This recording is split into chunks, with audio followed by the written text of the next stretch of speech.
Hello students, now I am here with the second module of Euclid's geometry. Okay, in our last module I discussed about Euclid's axioms and we discussed that axioms are taken in everywhere, but if axioms are taken in the field of geometry it is known as postulates. So here I am with Euclid's postulates. There are 5 main postulates which we have to study in class 9th. We start with first postulate. I am reminding you what is axiom. Axiom are those universal truth which don't require any proof, and same if we take in the field of geometry it becomes postulate. So postulate 1, a straight line may be drawn from any one point to any other point. So suppose I am taking a point A and another point B, so I can start a line from here and it can end here. So when a point starts and ends it becomes a line segment. So if we take a long line and we make two points on it such that the part bounded between these 2 points is known as a line segment. That is what the first postulate says, that a straight line may be drawn from any point to any other point. Now we come to postulate 2. A terminated line can be produced indefinitely.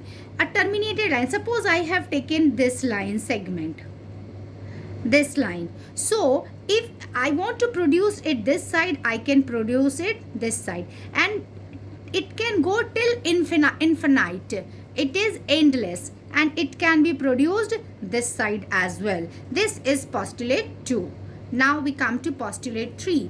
Postulate 3, a circle can be drawn with any center and any radius.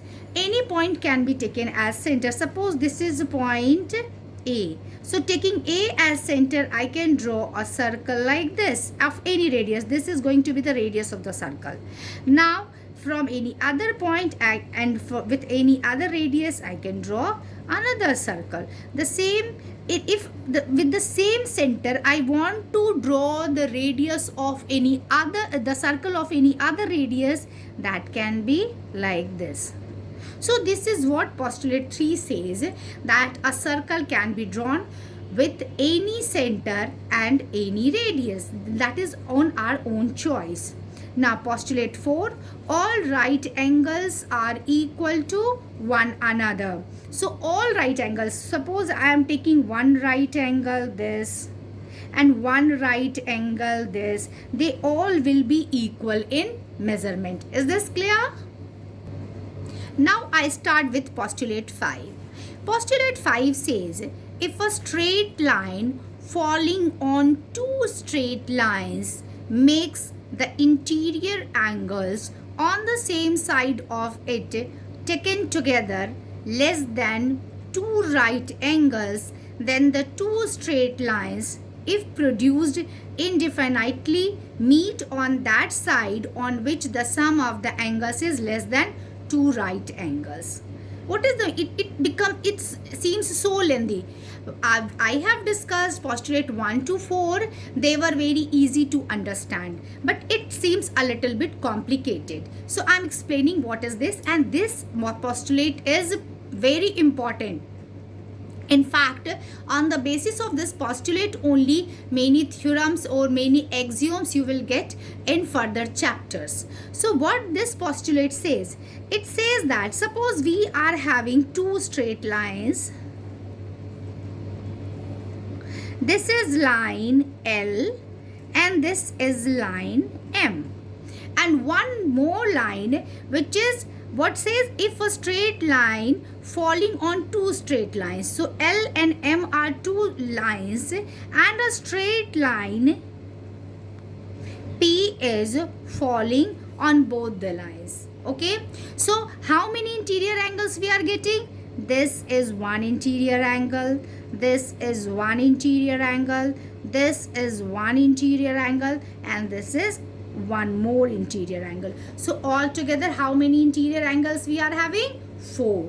Now what it says, make the interior angles on the same side of it. Now P, this is P, this is P, so this is left side of P and this is right side of P. Now if we take on the same side, that means if we add this angle and this angle, we will get something. And when we add this angle and this angle, we will again get something. Now what would be the sum of all the 4 angles? This is a straight line, so this will be 180 degree straight angle. This is also a straight line, this will also be 180 degree straight angle. Okay, so the sum of all 4 will be 360, 180 plus 180. Now come to the point what Euclid's postulate says. It says that the sum of interior angles on the same side of transversal, it means I am talking about this angle and this angle. This is one pair of angles on the same side of P. Now another is this and this. This is another pair of angles on the other side or on the right side of P. Now, if we add these two, we will get either less than 180 or more than 180. When it will be less than 180, it will be more than 180. And if it is less than 180, this will be more than 180 degree. Is this clear? I don't think anyone will have any kind of confusion here. Okay. Now what it says that if we produce these two lines, if I am producing this and if I am producing this, at some point it will meet after, because postulate 1 says, postulate 2 says, not 1 says, postulate 2 says that any line can be produced indefinitely. It can be produced till long. So after producing these two, the points are meeting here. So obviously the sum of this and this would be less than 180 degree. So the line would meet only that side of the transversal where the sum of interior angles is equal to 180 degree. This postulate is very important. So I mean to say, suppose I am naming it, it is small a, it is a small b, it is a small c, it is a small d. So line L and M will meet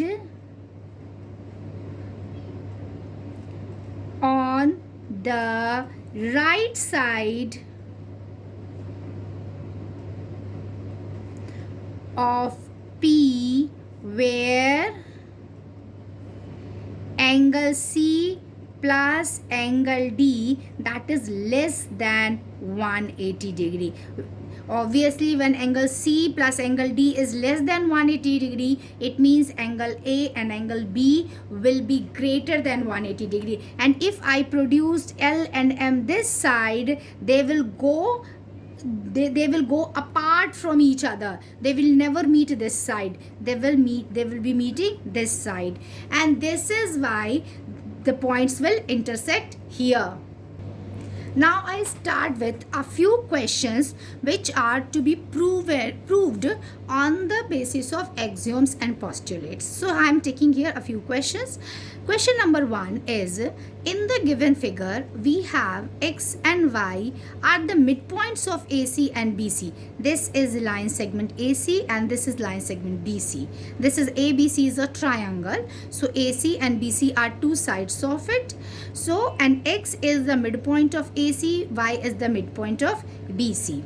Okay, it has been given that AX is equal to CY. AX is equal to CY, then we have to show that AC is equal to BC. Is this clear? Now we are going to start it. So obviously when this is a midpoint, x and y are the midpoint, it means cx will be equal to ax. Midpoint means it is dividing the line segment into two equal parts. Okay, so ax is equal to cx, okay, as x is the midpoint.